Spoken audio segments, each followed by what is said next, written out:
Di sini nama saya Hedi Rahmansyah sebagai pendamping lokal desa Kecamatan Abung Semuli.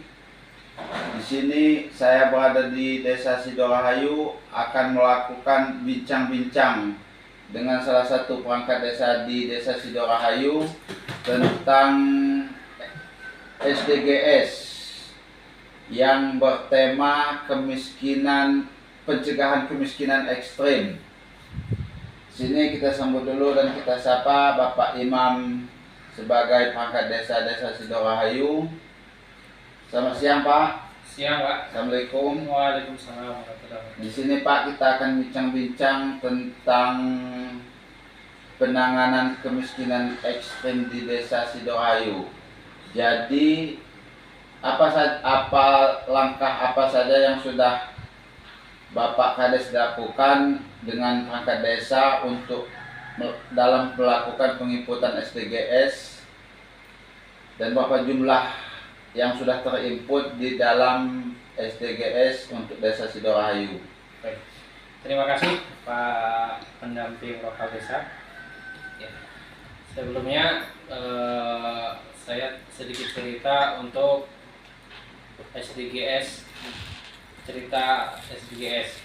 Jadi di pendataan kita di Desa Sidorahayu itu dimulai dari tahun 2020 Pak. Ya, dari 20 itu dari 1427 KK itu alhamdulillah di desa kita sudah terinput itu 50% lebih gitu kan. Nah, di dalam 50% tersebut lah itu sudah tergolong-golong antara masyarakat kategori miskin, sangat miskin, yang sudah mampu atau yang cukup gitu kan. Kemudian tingkat pendidikan sudah kita di sana sudah ada semua, terus sudah lengkap gitu kan. Di tahun 2022 itu ada lagi sejenis SDGs Pak, itu dari BPS sendiri itu ke ekonomi.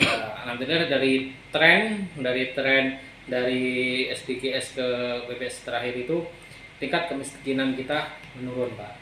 Alhamdulillah ya, itu termasuk program-program yang kita jalankan itu ya sangat membantu untuk mengurangi kemiskinan Pak. Jadi langkah selanjutnya di dalam sampean melakukan langkah-langkah kemiskinan untuk program PKTD, program stuntingnya di Desa Sidorahayu itu apa aja Pak? Baik ya. Ya Pak, untuk di pemerintahan desa sendiri itu untuk membantu untuk mengurangi kemiskinan ekstrim sendiri itu ada beberapa Pak.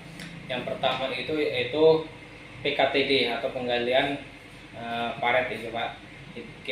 Kita ambil pekerjaannya itu dari orang Sidorahayu asli, dari dalam desa.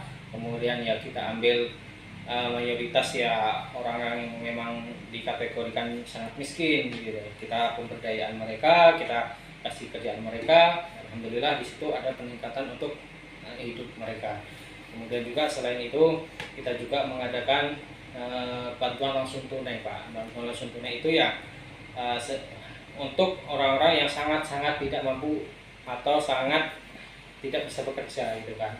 Ya itu kita pakai itu dengan kategori ya sangat penghasilan Di bawah 11.000 per hari. Iya. Kemudian yang tidak bisa bekerja ya kita alhamdulillah di tahun ini kita ambil 28 KPM gitu kan. Selain itu juga untuk program-program yang lain untuk pengentasan kemiskinan itu yaitu ada pengerjaan pembangunan atau segala macam ya kita ambil dari orang-orang yang dikategorikan sangat miskin itu Pak. Jadi di sini yang untuk pencegahan stuntingnya itu langkah apa aja yang sudah kita lakukan yang ada di Desa Sidorahayu ini Pak? Baik.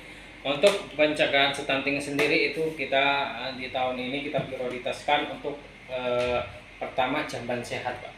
Jamban sehat alhamdulillah pemerintahan desa tahun kemarin kita berusaha selain dana desa kita juga harus mencari proposal untuk jamban ini kita bikin sehat gitu kan. Alhamdulillah di tahun 2022 kita mendapatkan 45 jamban yang termasuk sudah sehat. itu dari pusat gitu kan. Kemudian di tahun ini kita juga lebih lebih mengena untuk stunting itu kita menggunakan air sehat gitu kan. Kita bikinkan air air bersih lah gitu kan. Kita bikin sumur. Kemudian selain itu kita juga memberikan alat, yaitu alat ukur untuk bayi di posyandu Pak. Kemudian kita juga berikan kepada posyandu itu cek kolesterol, cek segala itulah, cek kolesterol, terus darah tinggi, terus gula darah itu. Jadi untuk makanan tambahan yang ada di desa untuk bayi, untuk makanan desa untuk tahun ini kita belum Pak. Untuk tahun ini belum, ya kemungkinan insya Allah tahun depan kita akan prioritaskan untuk makanan tambahan, karena di desa kita tahun ini sekitar 10 orang yang terkena atau indikasi lah terkena stunting.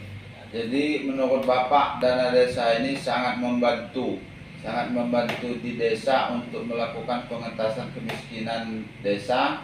Untuk kemiskinan ekstrimnya itu ya, untuk dana desa itu sangat-sangat membantu Pak, ya kan.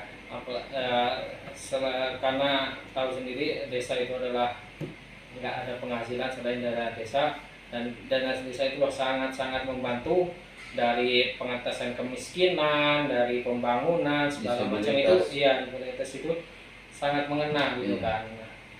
Dan dari kami juga dari pemerintah desa, atas nama pemerintah desa, yang mengharapkan apabila ini ke depan dana desa itu menambah, insya Allah kemiskinan itu sangat mudah diatasi gitu kan, bisa diberdayakan mereka semua. Jadi untuk dana desa ini yang kita tidak usah berharap langsung dan berharap ini. Jadi untuk di desa agar kita memberdayakan BUMDes desa. Jadi secara tidak langsungnya perputaran ekonomi yang ada di desa itu supaya tidak keluar ke desa lain gitu. Iya, betul Pak. Ya, jadi apa motivasi Bapak untuk kedepannya di dalam program dana desa di tahun yang akan datang? Ya, kalau di tahun-tahun depan apabila memang dana desa itu berlebih, maksudnya di angka 2M itu, kita bisa memprioritaskan untuk desa itu mandiri. Nah, di desa Sidoarjo sendiri itu kebanyakan itu sentralnya ada sentral kritik gitu kan. Kita melirik ke sana UMKM itu gimana, apakah nanti kita wadahi dengan BUMDes apa ya, nanti pokoknya intinya BUMDes yang untuk untuk merekrut mereka itu bisa lebih memberdayakan masyarakat desa. Mereka bisa penambahan penghasilan dari desa, untuk dan pemasaran mereka itu kita wadahilah untuk bisa keluar daerah. Iya, betul. Jadi ini mungkin telah menyita waktu Bapak dari bincang-bincang kita ini. Semoga dari hasil kita berbincang ini bisa membuahkan hasil, dan selebihnya saya ucapkan terima kasih Pak. Assalamualaikum warahmatullahi wabarakatuh. Waalaikumsalam warahmatullahi wabarakatuh.